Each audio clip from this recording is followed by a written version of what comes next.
जय श्रीमन नारायण।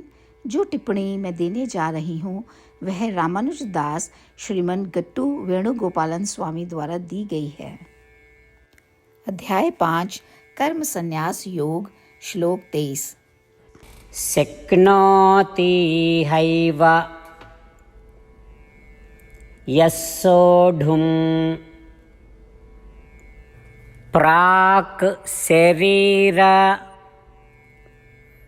विमोक्षणात् कामक्रोधोद्भवं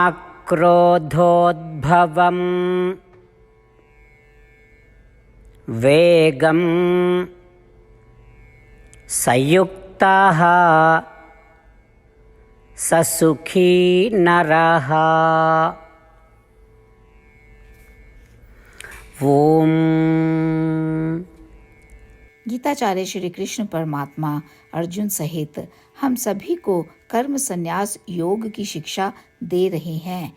परमात्मा कह रहे हैं, अर्जुन, एक बार जब आप आत्म साक्षात्कार या आत्म साक्षात्कार प्राप्त करने का लक्ष्य निर्धारित कर लेते हैं तो सबसे तत्काल काम जो आपको करने की जरूरत है वह है कि अपनी इच्छाओं और क्रोध के बल को रोकना।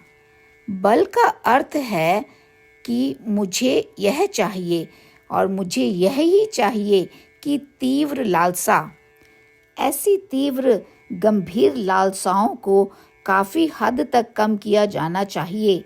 यदि इसे इस तरह से दबाया जाता है तभी आप आत्म साक्षात्कार प्राप्त करने के योग्य बन पाएंगे और इस शरीर को छोड़ने के तुरंत बाद आप आनंद का आनंद लेंगे।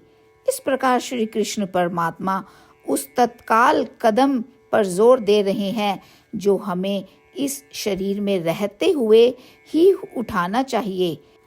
श्री कृष्ण परमात्मा की शिक्षाओं पर ध्यान करते हुए आइए हम सब शरीर से प्रस्थान के तुरंत बाद आनंद प्राप्त करने के लिए इच्छाओं की शक्ति का दमन करें और इच्छाओं की पूर्ति न होने पर उत्पन्न होने वाले क्रोध को भी दबाएं। आइए इन सब का अभ्यास करते हुए हम सभी परमात्मा के शब्दों को इस प्रकार दोहराएं। शक्नोति हैव यः सोढुं प्राक् शरीर विमोक्षणात् कामक्रोधोद्भवं वेगं संयुक्तः स सुखी नरः। श्रीमद् भगवद गीता का संपूर्ण सार श्री कृष्ण परमात्मा द्वारा अध्याय 18 के श्लोक 65 से 70 में 8 कार्य करने के लिए दिया गया है। श्री कृष्ण कहते हैं, मैं उन लोगों से प्रेम करता हूँ जो इन 8 बातों का पालन करते हैं। मैं उन भक्तों की हर तरह से रक्षा करूँगा। श्री कृष्ण परमात्मा द्वारा बोली गई संपूर्ण भगवद गीता को सुनने के बाद अर्जुन कहते हैं, करिष्ये वचनम तवा, जिसका अर्थ है, श्री कृष्ण, मैं वैसा ही करूँगा जैसा कि आप कहते हैं। यही कारण है कि श्री कृष्ण ने अर्जुन को सभी प्रकार की सफलताएं और विजय प्रदान की है। आइए हम परमात्मा को अपना वचन दें कि हम इन 8 कार्यों का पालन करेंगे। परमात्मा को इस शब्द देने से बड़ी कोई पूजा, तप या यज्ञ नहीं है। मैं यह 8 व्रत कहूँगी जो हमें करने चाहिए। आप सब कृपया अपने मन और हृदय में इन पर विचार करें। इस तरह से हम श्री कृष्ण को अपना वचन देते हुए हम सभी श्री कृष्ण के प्रसन्न भरे मुख की कल्पना करें और इस आनंद को महसूस करें। जय श्रीमन नारायण। ये है हमारे 8 वादे। हमारा पहला वादा, हे श्रीमन नारायण, जैसा कि आपने निर्देश दिया है मैं हमेशा आपका ध्यान करूंगी और आपके बारे में सोचूंगी। हमारा दूसरा वादा, हे श्रीमन नारायण, जैसा आपने सलाह दी है हमेशा आपका भक्त रहूंगी। हमारा तीसरा वादा, हे श्रीमन नारायण, मैं आपकी सेवा के रूप में और आपकी संतुष्टि के लिए अपने सभी कार्य करूंगी। हमारा चौथा वादा, हे श्रीमान नारायण, जैसा कि आपने अनुसरण करने के लिए कहा है, मुझे पूर्ण विश्वास है कि मैं आपकी हूँ और मैं हमेशा हाथ जोड़ूंगी और आपको नमस्कार करूंगी और आपकी पूजा करूंगी। हमारा 5वां वादा। हे श्रीमान नारायण, मुझे आपके शब्द याद आते हैं, माम एकम शरणम व्रजा 1866, कि आपने आत्मसमर्पण करने के लिए कहा था। हे श्रीमान नारायण, मैं केवल आपकी शरण में जाती हूँ। हमारा 6वां वादा। हे श्रीमान नारायण, मुझे आपके शब्द माँ शुचः 1866 याद है कि आप हमें शोक ना करने का आश्वासन दे रहे हैं। मैं अब और शोक नहीं करूँगी। हमारा 7वां वादा। हे श्रीमान नारायण, आपने हमारे लिए श्रीमद् भागवत गीता प्रदान करके हम सभी पर कृपा की है और आशीर्वाद दिया है। मैं प्रतिदिन कम से कम 1 श्लोक पढ़ने या सुनने का वादा करती हूँ। हमारा 8वां वादा। हे श्रीमान नारायण, आपने गीता को पूरी मानवता तक पहुँचाया।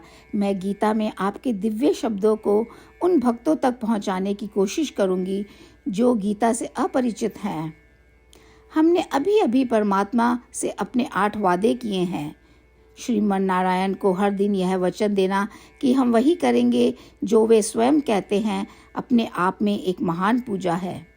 आइए हम अपने अडिग विश्वास के साथ उन्हें अपना वादा दें।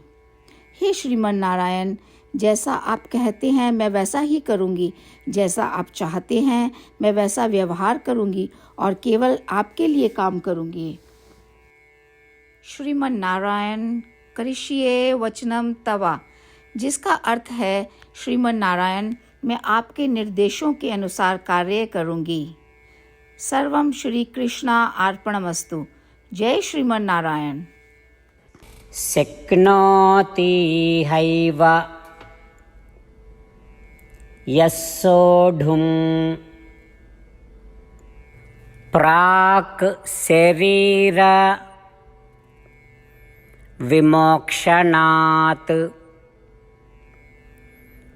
कामक्रोधोद्भवम्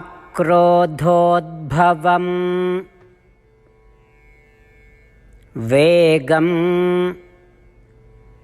संयुक्तः स सुखी नरः। ॐ शक्नोति हैव यः सोढुं प्राक् शरीरविमोक्षणात् कामक्रोधोद्भवं वेगं संयुक्तः स सुखी नरः।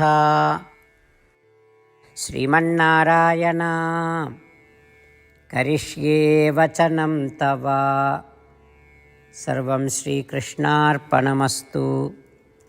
जय श्रीमन्नारायण।